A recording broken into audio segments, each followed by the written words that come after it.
Estimates of how many more terrorist cells there are vary wildly, DeMarco. What's becoming increasingly clear, however, is that ISIS has spun a web far more complex than anyone imagined.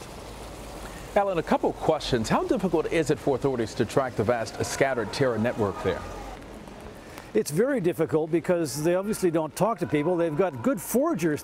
Quite a few of them have been caught traveling with false IDs. And also remember that they're not necessarily radicalized in Syria and then sent here. A lot of them have been radicalized in prison. They were petty criminals. They're also being radicalized in mosques and in their own neighborhoods. And remember that they're living in their own neighborhoods, so people don't even really notice what's happening to them. Almost every one of these characters that's blown himself up here or has been caught for a terrorist act, the people that knew them best all insist we didn't know. There was no clue. They kept it hidden. A couple of them were even drinking and running nightclubs and smoking dope before they committed their acts of terrorism. Not the kind of things you'd expect a jihadi to do. So in the police defense, it's very difficult to crack these people. They live in isolated communities, isolated at least by language and culture. It's very hard to track them down, DeMarco. Allen, how do people feel about the way that the Belgian government has handled this so far?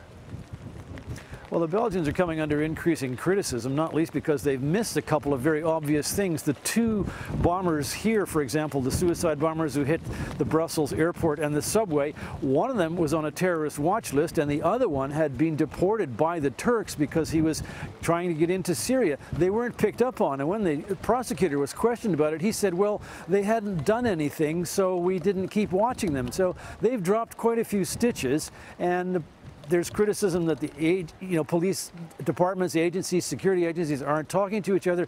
That's not just a Belgian problem, however, that's now Europe-wide, and they're working very hard to rectify that. All right, fine reporting there. Allen Pizzey, thank you.